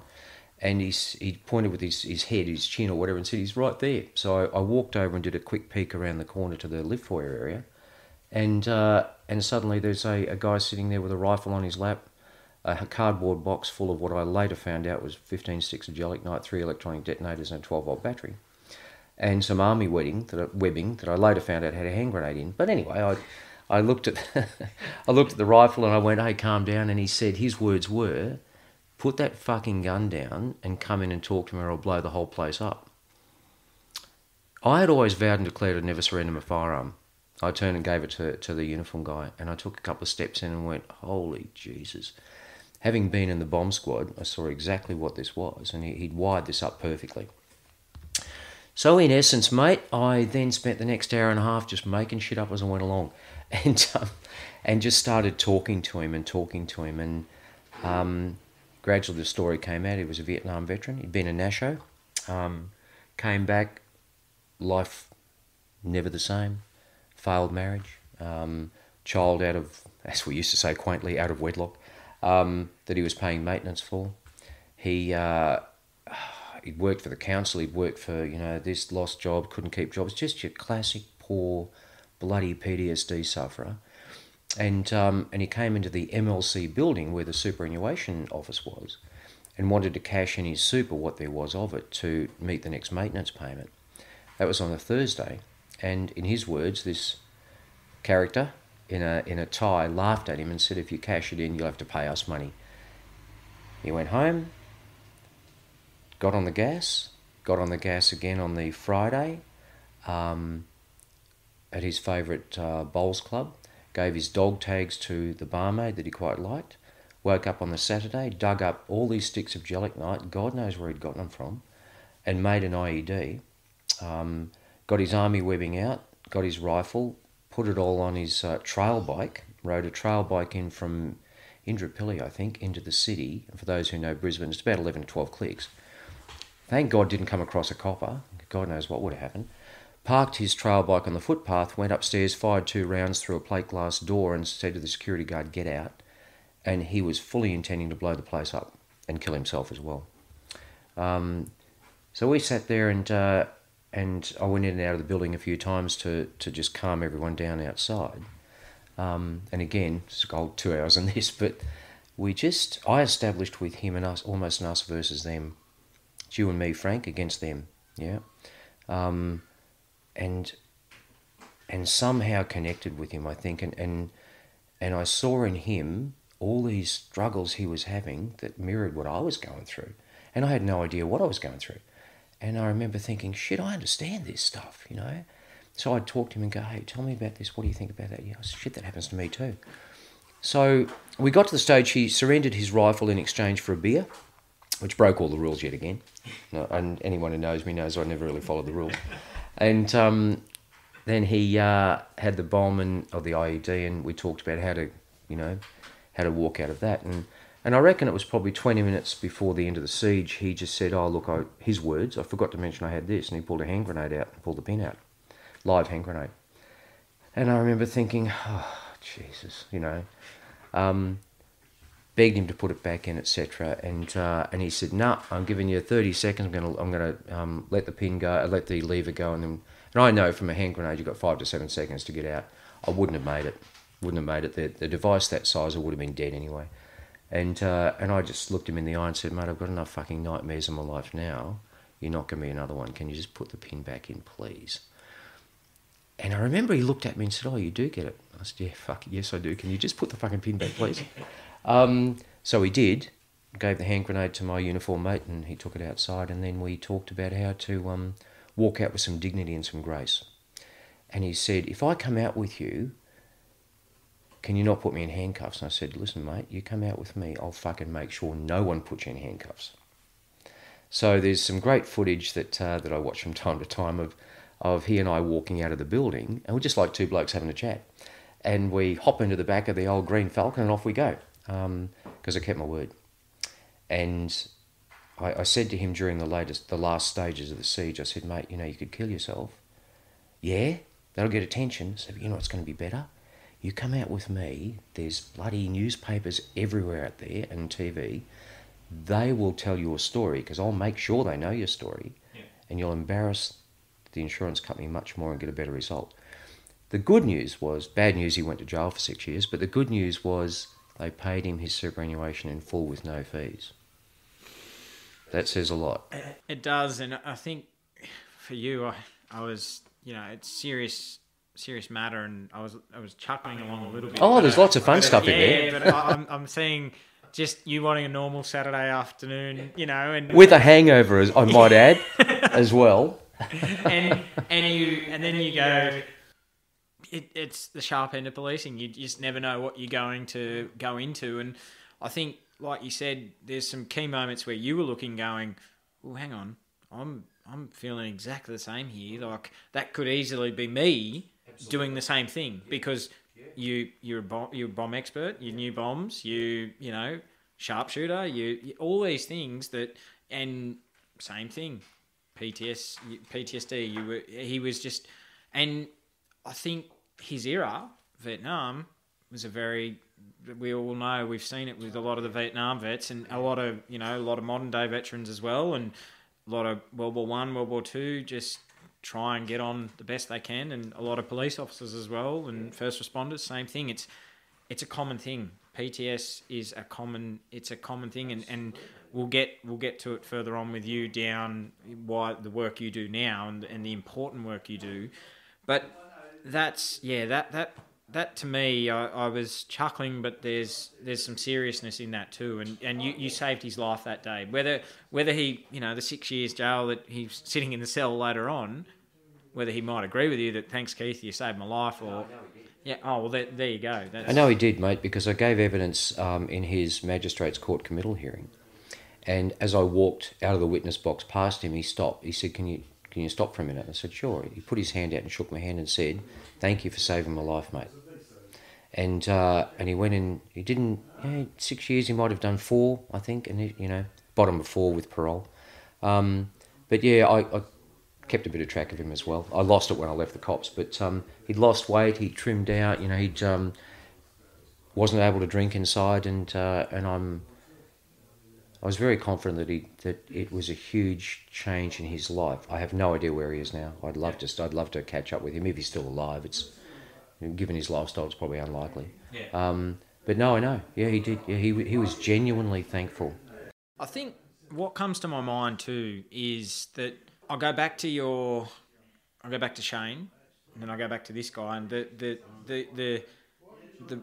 flip of the coin, Shane dies, you save this guy's life, and and there's something there in the sense of that it's evens itself out in a sense. Can I tell you, mate? You're the first person that's ever said that. Yeah. That's pretty bloody powerful. Yeah. Actually, it almost makes me tear up. Yeah, balance. Yeah. Wow. Balance of Poof. the balance. That's going to be something I'll think about now for quite some time, because all the guilt I've carried over Shane, is sort of balanced out by saving Frank. I mean, I went in there with the intention of shooting him. Yep. Without doubt. I'd slipped straight back into tactical mode. Yeah. And then to what, it's, people have asked me what's the proudest moment of my police career. It's that one. Walking out with him on that day, keeping my word and saving his life, and saving mine too, let's say, selfishly. And it's a good thing he's still here, mate, because we can talk about it. That's right. But no, I noticed that, the balance of losing Shane, but also having him and saving his life, and as you say, your proudest moment of your career, that's it. And you were awarded, and it leads me into, you were awarded in 1994, you were presented with the Queensland Police Valour Award medal and a bar to this in your action of 1987. So I didn't mention that. That was from that. Yeah. And what happened with Pete and... Flashdance, Operation Flashdance. Yeah. And then in 93 you were out... What do those medals mean to you, Keith? When you wear them proudly, and what do they mean to you? So that was 1994. The Valour Award and bar, now the Valour Medal, they're the highest police decoration. Then I was awarded the Bravery Medal, the Australian Bravery Medal, the year later, for the MLC situation. It's one of those bloody paradoxes. I'm very proud of them. But I still feel like it's you're pushing yourself forward when you talk about them stuff, and I've been working through that for a long time.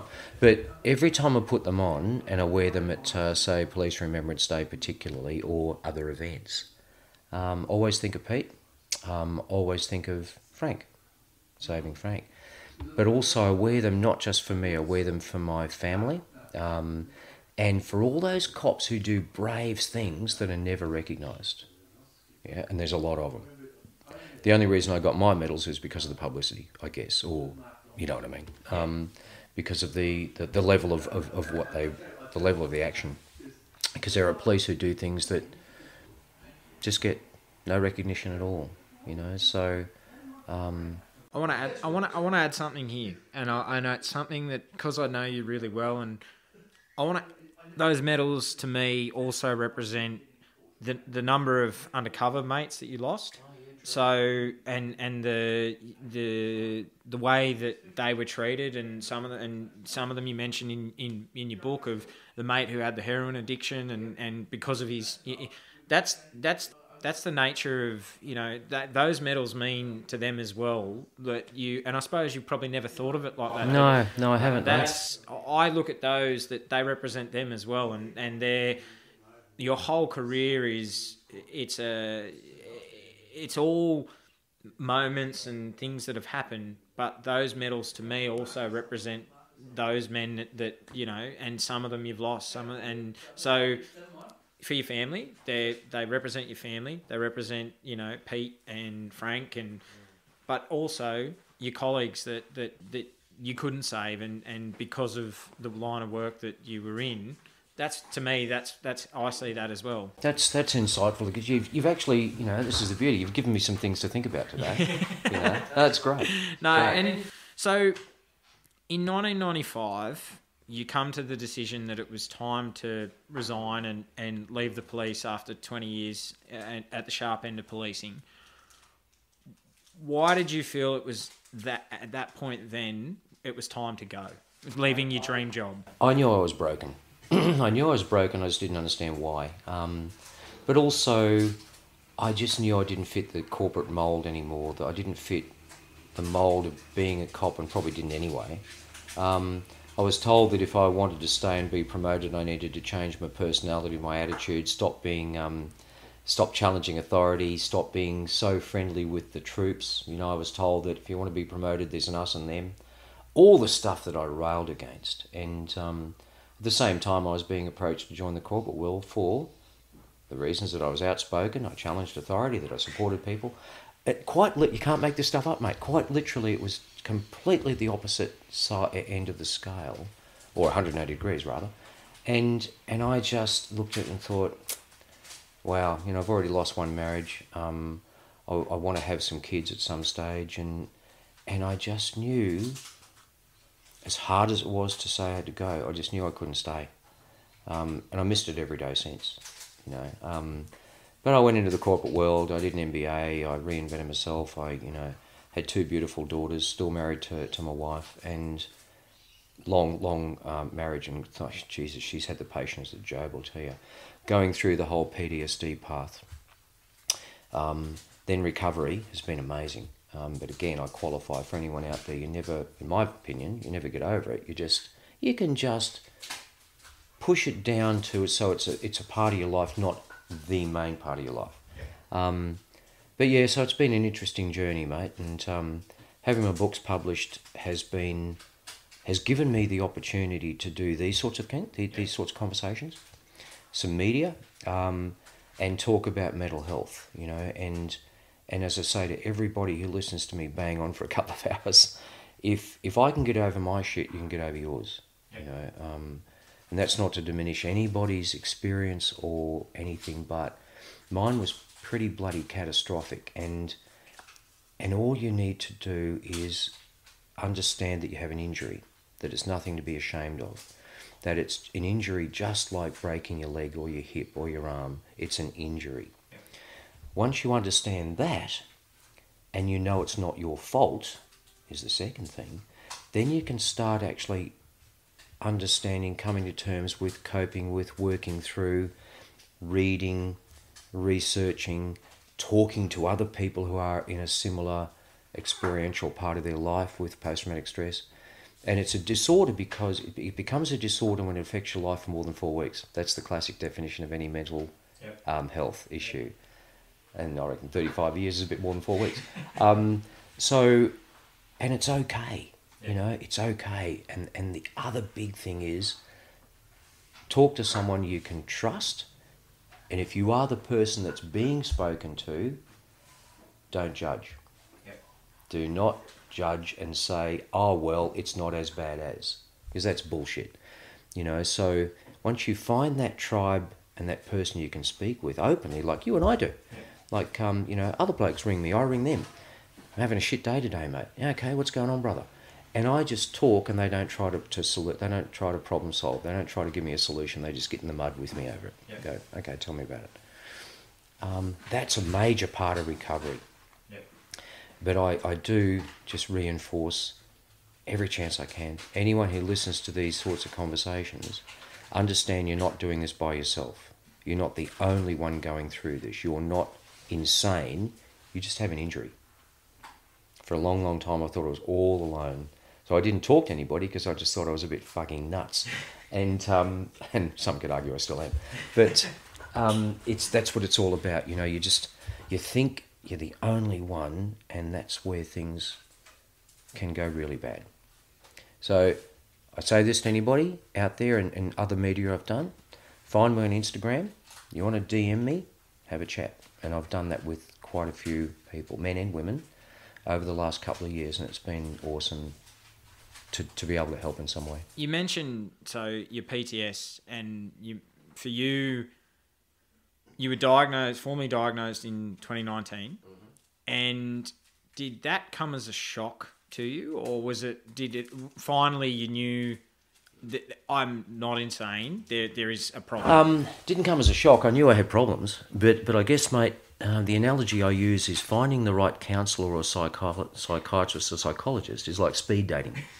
You know, you meet a lot of people, you go, oh, no, you're not for me. Oh, you're interesting. No, you're not for me either. And you finally find one, you go, oh, great. Very expensive way to meet people, but I finally found the right one. And I don't know how the hell she did it, but and she's a psychiatrist, but she's not medication focused. So very first time I met her, I thought, oh, I'll go in, I've got, another one in the long line of shrinks. I've probably got nothing new to say. And an hour later, when I'd finished, I said, wow. I said, shit, that all came out. And me being me, the flippant me, I said, so what do you think, Doc? What do you reckon? And she said, you have chronic post-traumatic stress disorder. You clearly have anxiety and depression. And she said, your resilience is massive because other people probably would have crumpled well before now. And when she put it in that black and white term, and this beautiful woman who's, I don't know, early 40s, that lovely personality and presence. And she said, how does it make you feel? And I thought about it, the question you just asked. And I said, you know what? Makes me feel fantastic because I now know I'm not imagining it or exaggerating it or looking for something that's not there. So I said, okay, where do we go from here? She went, yeah, once a month for a while. And mate, I've done a lot of reading around it as well. I've spoken to a lot of other mates who've been suffering.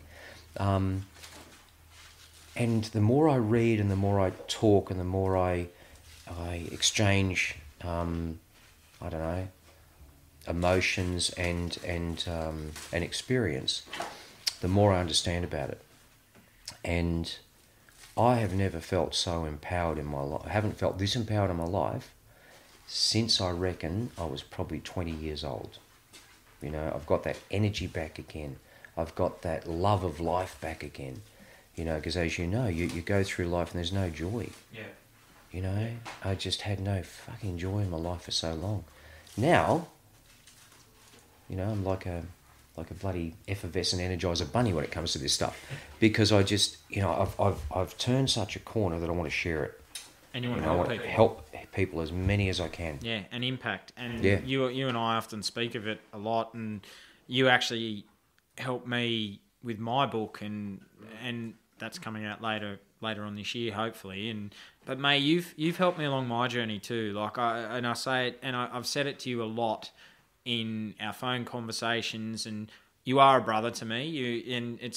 I see you as like a second father. Like I do. Like my dad is my dad, but I see you as someone that you've really helped me, and certain things that you've said to me have stuck with me, and I've been able to implement them into, and I'm nearly crying actually, tearing up with you. It's all good, mate. Yeah, beside you, and I think you've helped me along my journey and my process of, my mental health struggles, and I think you're right. I think I think for you, something that you said to me with my book, that when it's part of the journey, and it's something that I want to lead into with your books, of that you wrote them and for your family and your memoirs, and was that a cathartic process? And what did your family think of when they came to life for you? They were incredibly proud of me when I actually got a publishing contract, because I never ever had that intention. Yep. I started writing to give my daughters a few chapters to help them understand why I was what I was like when they were younger. Yep. Never violent, but just emotionally fucking distant and, short-tempered and impatient, and, just there's some behaviours I'm just not proud of. And ironically, both of them keep telling me it's not as bad as I think it was, because they don't remember it that way, which is nice. Yep. But, certainly the first one, mate, when it was published, they were very proud of me, but I've got to say, the second book I think is much better than the first, and they will agree with that, because it was written without assistance, and it was written really from the heart, and it's raw, and it's there ain't no secrets. Oh I often, in some of the days when I'm feeling I'm struggling, I often go back and I often go back to your second book and look for a bit of guidance, and it's, as I said, it's you've helped me so much, and I've wanted to get you on the podcast for so long because your books just resonate with me, and the story that it just hit, and so much of what I experienced, different sense of, I wasn't a police officer, but the bullying and the being told that you would never. Okay, and you've read my book, you've read my manuscript, and I think your books, you wrote them with the intention just to help one person. The amount of thousands of people that have read your books and listened to your podcast, you have helped so many people, and I'm one that you actually have helped, and I appreciate it. But you're also involved now with a lot of charities. You do a lot of work, to help people. What are some of those charities that you're involved in, and what do you do now? Like, what's going forward? Well, mate, I'm retired from the workforce full time, thank God. I'm retired from full time work, but I'm probably busier now than I ever was. The Male Hug is a very important charity that was started in Melbourne about 3 years ago. Its mission is to encourage men to speak about mental health. I was on the board of the Male Hug. I've stepped down from that recently. I just don't have the time, and the guys, the other directors, are very supportive. They completely understand it. So I'm still an ambassador for the Male Hug. I do a lot of work with Dylan Conway, Brothers and Books, an wonderful bloody foundation started by an excellent human being. So Dylan's an army captain. He's 28 years old.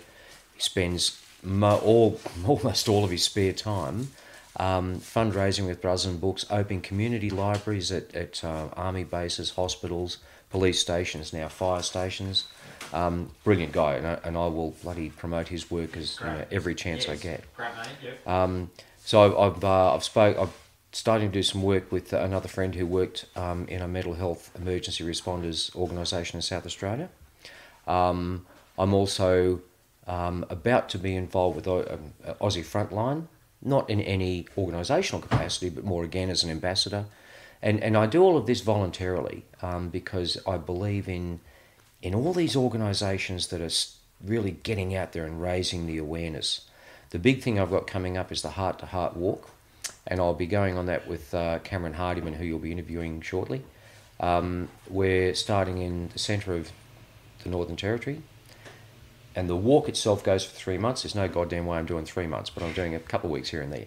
And then you go up in Canberra the day before Police Remembrance Day, which is the 29th of September. We'll be there on the 28th, hopefully presenting a petition to the government of the day about the need to readdress how first responders are supported, because at the moment we're not supported in anything.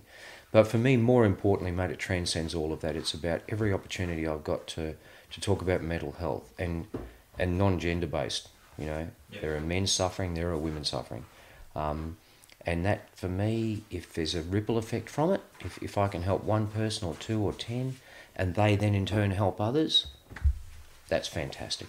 I think too, it's great that you're getting involved in Heart to Heart and trying to get things changed for first responders, because that could be a whole nother podcast. Oh, God, yeah.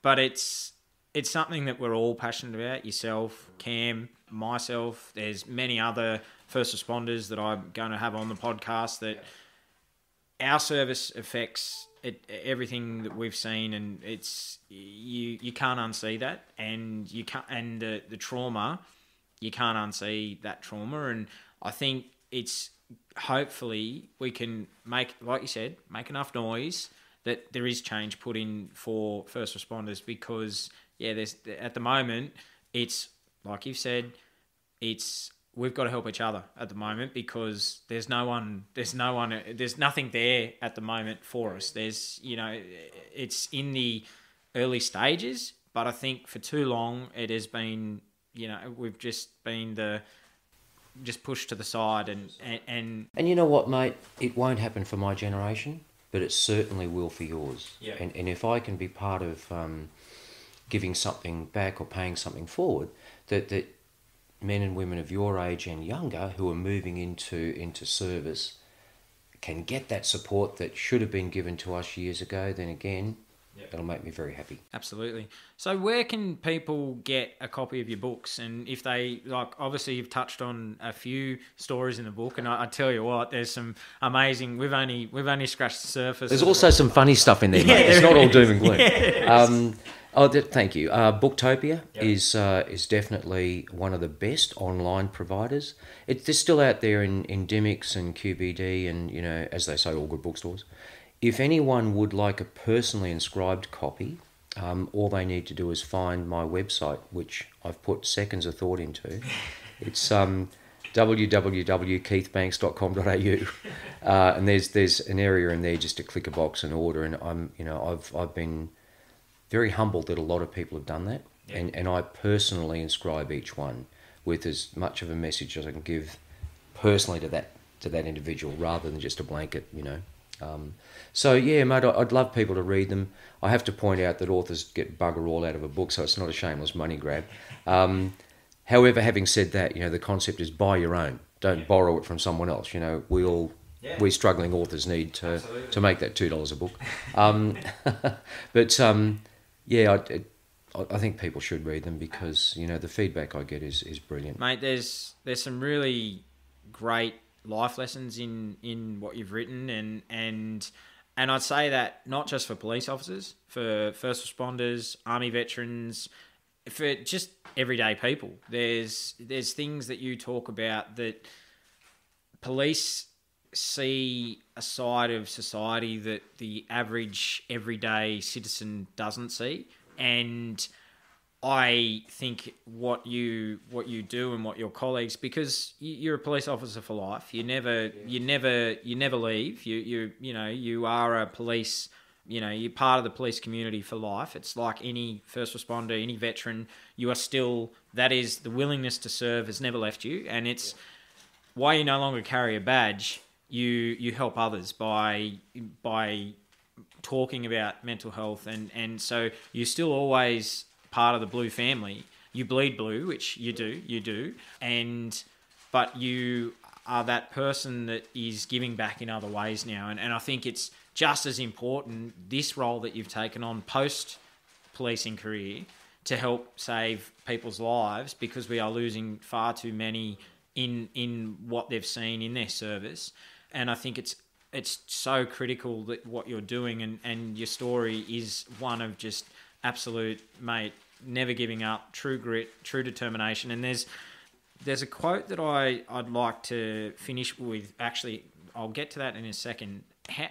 If people want to book you for corporate speaking, and same on your website? Same on website, yeah. And that's, I do that, for sure.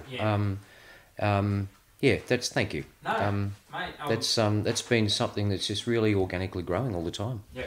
Absolutely. If they want someone to come along and be a speaker that's a little bit different, then and I'm certainly a little bit different. Mate, I love it, because you're one of a person that you're just so open and honest and raw, and mate, sometimes in these politically correct times now, we need to go back to the rawness of being open and honest and having an opinion. I think it's still, it's human, and we've become such robots these days that I think being raw and honest, sometimes it's what we need to hear, and the shock and awe of that sometimes hearing what you don't want to hear can sometimes be the greatest thing. And I want to thank you for helping me with my book. You've been such a supporter in my book and contributing in a chapter, and it all started with a meeting that we got together and had a beer, and it led into me reaching out to you and just saying, I loved your book so much.